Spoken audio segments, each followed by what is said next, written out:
It's Sunday morning. அன்றைக்கி டேவே ஒரு லாங் டேன்னு தான் சொல்லணும். நாங்கள் 6 மணிக்கு கிளம்பி திருப்பூர் போயிட்டோம். அங்கே போயிட்டு அக்கா, மாமா, தம்பி எல்லாத்தையும் கிளப்பிட்டு ஈரோடு போனோம். ஈரோடு வந்துட்டு ட்ரெயினில் போயிட்டோம். தம்பி ரொம்ப ஆசைப்பட்டான் அப்படின்னு சொல்லிட்டு ட்ரெயினில் போயிட்டோம். எப்போவுமே ட்ரெஸ் எடுக்கிறது அப்படின்னா திருப்பூரில் இல்லைன்னா கோயம்புத்தூரில் தான் எடுப்போம். சரி, இந்த டைம் வந்துட்டு ஈரோட்டில் போய் பார்க்கலாம் அப்படின்னு சொல்லிட்டு அங்கே போயிருந்தோம். மார்னிங் பிரேக்ஃபாஸ்ட்லாம் முடிச்சுட்டு கடைக்கு போயிருந்தோம். எல்லா கடையிலுமே கலெக்ஷன்ஸ் எல்லாமே சூப்பராக இருந்துச்சு. நான் எக்ஸ்பெக்டே பண்ணல இந்தளவுக்கு இருக்குன்னு சொல்லிட்டு. அப்படியே ஸ்நாக்ஸ் எல்லாம் சாப்பிட்டு சரி லஞ்சுக்கு போகலாம் அப்படின்னு சொல்லி தோட்டத்து விருந்து கடைக்கு போயிருந்தோம்.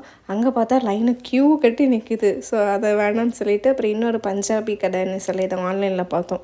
புரட்டாசி ஸ்டார்ட் ஆக போது நீ நான்வெஜ் சாப்பிட முடியாதுங்கிற ஒரே ரீசனுக்காக அங்கே நல்லா இல்லைனாலும் அப்படி இப்படின்னு எல்லாம் சாப்பிட்டு முடிச்சிட்டோம்.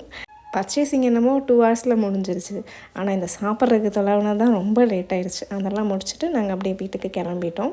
வீடியோ பிடிச்சா லைக் பண்ணுங்கள், சப்ஸ்கிரைப் பண்ணுங்கள். நெக்ஸ்ட் வீடியோவில் பார்க்கலாம். பாய்.